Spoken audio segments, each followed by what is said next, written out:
Ever ponder why certain individuals are able to so easily get respect and admiration, while some, try as they might, just never manage to make an impression? We're going to reveal several effective tactics that you can use to change how people see and interact with you. This goes beyond simply altering your look or winning folks over with flimsy charm. It's about realizing the subtle psychological cues that can make you stand out in a crowd and become someone people naturally want to be around. Whether you're trying to improve your professional presence or are having trouble getting noticed in personal relationships, these insights could change the way people see you and open doors you never knew existed. Before we get started, don't forget to hit the like button, subscribe for more content like this, and share this video with your friends because the next part is packed with so many valuable insights you won't want to miss. To be everywhere is to be nowhere. As the Stoic philosopher Seneca once observed, this insightful quote sums up the importance of preserving a certain amount of mystery. It implies that one runs the risk of losing the special charm that comes with a little bit of secret in the context of interpersonal relationships if they consistently show up and are openly transparent in every area of their lives. This is being involved and aware of the moment, yet withholding specifics about your feelings, ideas, and experiences. Psychologically speaking, this well-rounded attitude encourages people around you to feel intrigued and curious. The Swiss psychiatrist Carl Jung highlighted the importance of the unknown in the human psyche. He thought that because mystery stimulates inquiry and piques curiosity, it is fundamental to the human experience. By keeping some of ourselves a mystery, we appeal to people's innate curiosity and engage them in a more meaningful conversation. Is consistent with the Socratic method of eliciting reflection and thought through dialogue and questioning as opposed to direct exposition. Socrates showed through his practice of probing deeply that some questions left unanswered can elicit deeper engagement and thought, a principle that can be applied to interpersonal interactions. Moreover, this method demonstrates Aristotle's notion of potentiality, which holds that everything has the capacity to reach its greatest potential. By keeping certain aspects of our lives and personalities a secret, we give others the opportunity to speculate and guess, much like an unfinished narrative that is just waiting to be told. The second rule is to instill a sense of FOMO. The Stoic philosopher and Roman emperor Marcus Aurelius is credited with saying, "You have power over your mind, not outside events." This quotation is essential to comprehending this guideline. It highlights how crucial it is to give your inner life and hobbies your full attention. You automatically become more interesting and appealing to those around you if you learn to live a rich, interesting life that is independent of other people's presence or approval. In the framework of Western philosophy, your assurance and self-assurance from a life well lived and loved serve as a light that attracts others to you. This idea is complemented by Aristotle's concept of eudaimonia, which is frequently interpreted as happiness or thriving. True happiness, in Aristotle's opinion, arises from realizing your potential and leading a moral life. You naturally create an environment where people want to be a part of your life when you put your attention on your own personal development and fulfillment. This becomes an illustration of eudaimonia, drawing in people looking for a comparable sense of contentment. In a similar vein, Carl Jung's psychology places a strong emphasis on the value of individuation, the process of discovering who you are and combining the various facets of your personality while concentrating on your own growth to become a fully realized person. You project a captivating aura. Your distinct combination of attributes and qualities draws others to you, and this is directly related to your dedication to self-improvement and self-awareness. Moreover, the idea corresponds with Socrates' promotion of introspection and moral rectitude. You naturally instill a sense of fear of missing out in people when you know and value yourself. They are drawn to your depth and self-awareness, traits that Socrates highly valued. Rule 3. Create happiness for yourself. This feeling was beautifully expressed by the famed Stoic philosopher Seneca, who stated, that true happiness is experienced in the current moment without worrying about the future. This emphasizes the idea that contentment and appreciating the present moment are the best ways to create happiness inwardly, rather than making it a goal that depends on other people or external situation. Instead of looking for happiness and positive energy elsewhere, a person learns to give it to others. The Stoic viewpoint is in perfect harmony with the theories of Carl Jung, a prominent psychologist who placed a strong emphasis on the value of uniqueness and the quest for personal fulfillment. According to Jung, real contentment stems from knowing and accepting one's inner nature. You naturally become happy and spread that pleasure to everyone around you as a result of this internal process of self-acceptance and discovery. This principle is reflected in Aristotle's idea of eudaimonia, or flourishing, which holds that the fulfillment of one's potential and one's own virtue constitute the highest good for humans. Achieving self-actualization through virtue and growth-oriented work is essential to long-term enjoyment. When it comes to happiness and contentment, one becomes independent, which is naturally appealing to other people. Moreover, the notion of creating one's own happiness is consistent with the teachings of Socrates and Plato, who highlighted the significance of reflection and self-awareness in leading a happy life. The well-known proverb of Socrates, "Know thyself," emphasizes the need of comprehending one's own goals and motivations in order to find true pleasure.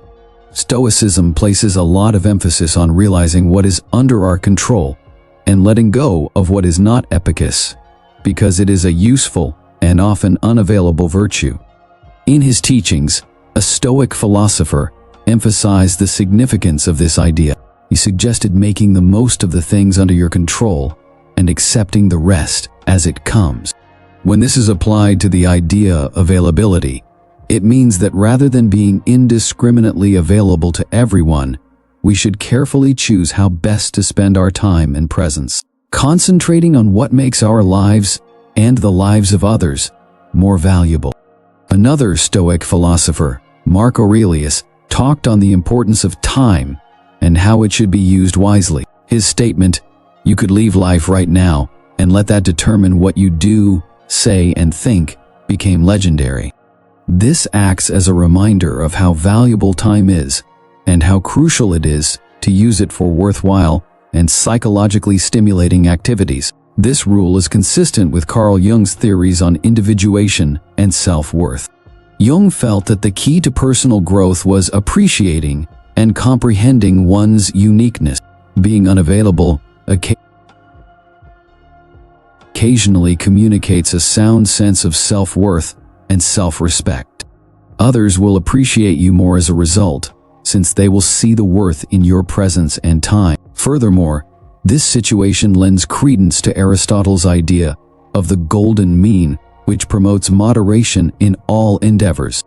This guideline recommends balancing your availability, just as Aristotle counseled achieving balance in other facets of life. You maintain your value and attractiveness by striking a healthy balance between being overly accessible and totally unreachable. The fifth rule is to not give your all to someone. This philosophy was eloquently encapsulated by the Roman emperor and Stoic philosopher Marcus Aurelius when he remarked, "He who lives in harmony with himself lives in harmony with the universe." The significance of integrity and self-alignment is emphasized by this quotation. One establishes an inner sense of harmony that permeates all facets of life, including relationships, by remaining true to oneself and not unduly relying on others for self-identity or enjoyment.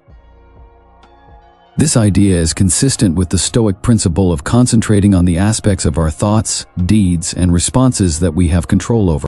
This was highlighted by the famed Stoic philosopher Epictetus, who claimed that although we are powerless over our external circumstances, we are always free to choose how we respond to them in the context of our relationships.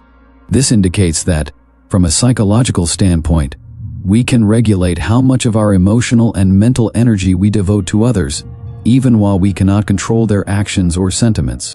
This rule aligns with the individuation theory proposed by Carl Jung, Jung held that comprehending and integrating one's many facets of self leads to personal development and fulfillment. This process of self-awareness and development might be hampered when someone else becomes their whole focus. Furthermore, this situation lends itself to Aristotle's idea of the ideal middle ground between two extremes. He promoted living a balanced life that takes into account both one's own needs and the needs of others. This harmony makes sure that, although relationships are important, they don't take precedence over everything in a person's life. Furthermore, Plato's emphasis on the search for knowledge and personal development is consistent with the notion of preserving one's uniqueness. He promoted the growth of one's own qualities and wisdom, which can only be attained by a certain amount of introspection and self-focus. Sixth rule in the Stoic domain: give your demands top priority. The significance of self-care and realizing what matters most for one's well-being are frequently emphasized. Epictetus, a well-known Stoic philosopher, once observed that what counts is how you respond to whatever happens to you. This concept is essential to comprehending Rule 6. It implies that how you respond to and appreciate your own needs has a critical role in the dynamics of any relationship. It's about establishing limits and refusing to let your health be jeopardized, no matter how other people may view or handle you. Another Stoic philosopher who discussed the significance of self-value was Marcus Aurelius. Never allow the future to worry you. If need be, you will confront it with the same rational tools that you use to defend yourself from the present. This quotation reaffirms the requirement, from a psychological perspective, of having reason and self-respect in order to be ready to defend and voice one's needs and well-being. Realizing one's own wants and potential is central to Carl Jung's concept of individuation, which is essential to human development. This entails realizing and asserting one's own wants in interpersonal relationships, since persistently sacrificing one's needs for those of others impedes one's personal development. This idea is also related to Aristotle's concept of eudaimonia, or flourishing. According to him, leading a life in which one's wants and personal attributes are recognized and satisfied within the framework of relationships is the path to genuine happiness and fulfillment. This implies that preserving harmony does not imply sacrificing one's own wants and well-being. In addition, the Socratic approach to self-examination pushes people to keep asking themselves and getting to know their needs and priorities. Socrates held that it is crucial to know oneself, which includes realizing what one needs in relationships and in life in general. Time is of the essence. Stoicism places a strong focus on managing one's time well. A Stoic philosopher once stated quite correctly that we don't have a short life, we just squander a lot of it. This quote emphasizes how important it is to value and manage one's time well. The Stoics advocated leading a purposeful life and avoiding wasting time on pointless or inferior activities. When it comes to interpersonal connections and interactions, this implies setting aside time for worthwhile and enjoyable pursuits rather than constantly being available to help others. Marcus Aurelius also imparted insight on managing time, focusing intently every minute like a Roman, doing the task at hand seriously and precisely, cooperating with justice with tenderness, and clearing your mind of all extraneous distractions. From a psychological standpoint, this emphasizes how important it is to be fully engaged in the moment and concentrate on what you are doing, as opposed to being available all the time or preoccupied with other people's demands. Realizing and achieving one's own potential necessitates managing one's time, as part of Carl Jung's emphasis on the individuation process. According to Jung, genuine personal development results from partaking in pursuits that are consistent with one's interests in Western philosophy and genuine self. The golden mean, which Aristotle defined as finding equilibrium in all things, may also be applied to how we spend our time. It's about striking a balance between time spent with people and time for personal development and interests. A fulfilling existence and the preservation of healthy relationships depend on this balance. Plato placed a strong emphasis on the value of knowledge and self-care, which includes making time for pursuits that advance one's well-being and level of understanding. To live a life of integrity and fulfillment, this is essential. Rule 8. Don't always take the lead in a stoic manner. Balance and exercising control over one's actions are frequently emphasized. One of the key figures in Stoic philosophy, Epictetus, argued that the reason we have 2 ears and 1 mouth is so that we can listen more and talk less. This quotation emphasizes the need of communication balance by implying that in relationships, one should not always take the initiative, but rather be a willing and attentive listener. This translates to giving the other person room to engage and contribute, so no one individual dominates the conversation. Marcus Aurelius also discussed the importance of patience and self-control. Being unlike him, someone who committed injustice in the realm of relationships is the best kind of retaliation, he said. This is letting go of the need to control or start interactions all the time and instead letting the relationship's organic dynamics play out from a psychological standpoint. The individuation hypothesis of Carl Jung emphasizes the significance of knowing oneself and other people. One aspect of this awareness is realizing the importance of relational balance. A more balanced and mutually fulfilling relationship is produced when one doesn't always take the lead and instead gives the other person's personality and preferences a chance to shine. Yin interaction in the context of relationships, Aristotle's concept of the golden mean, which promotes moderation and balance in all facets of life, is also relevant. To build a strong reciprocal relationship, this entails striking a balance between reaching out and letting the other person do the same. Furthermore, the idea is consistent with the Socratic values of understanding and self-awareness. One engages in a kind of introspection and consciousness that Socrates highly regarded when they are aware of the harmony in interpersonal relationships. Maintain a healthy emotional distance. Stoicism, a philosophy well known for emphasizing emotional control and resilience, sheds light on this idea. The Stoic philosopher Epictetus highlighted the value of restraint over emotional outbursts. Do not let the intensity of your sentiments get the better of you, he once said. Something is not always wonderful or bad just because it seems that way. Keeping this viewpoint in mind is essential for controlling relationship emotional investment. It suggests that although feelings are normal, people's actions and decisions shouldn't be entirely motivated by them, particularly when it comes to relationships. Another well-known Stoic philosopher, Marcus Aurelius, promoted a logical response to all of life's problems, even the emotional ones. He felt that harmony and balance might be preserved by reason. His well-known statement, "The happiness of your life depends upon the quality of your thoughts," implies that, from a psychological perspective, one's attitude and cognitive processes have an impact on a balanced emotional approach in relationships.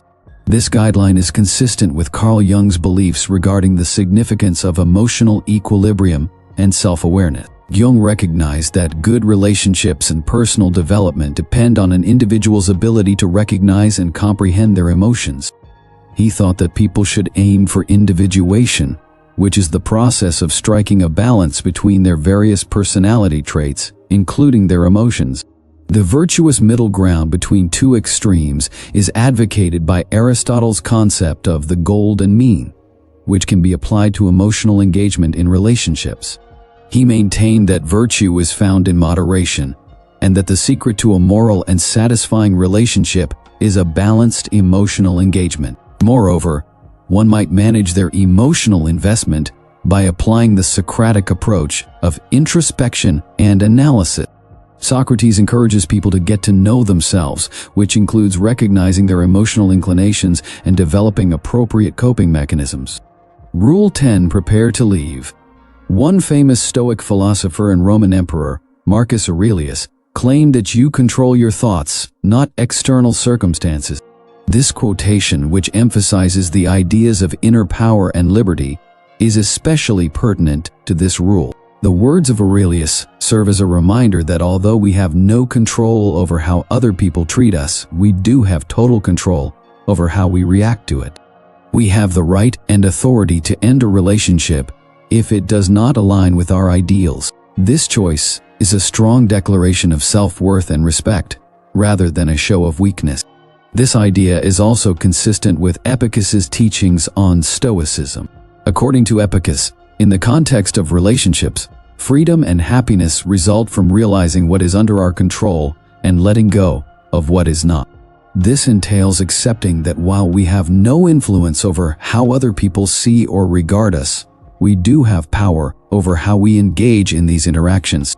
Psychologically speaking, leaving a relationship that makes us feel less valuable is an actual act of personal autonomy and dignity. This criterion is crucial, as Carl Jung's emphasis on individuation illustrates.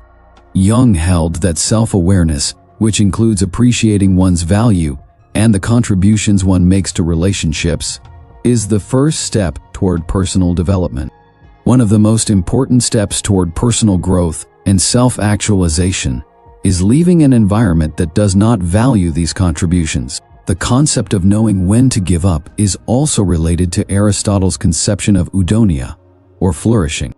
He maintained that leading a life of virtue and maintaining relationships with self-respect are necessary for living well and finding true happiness. This entails making certain that all of our contacts are civil and enhance our well-being.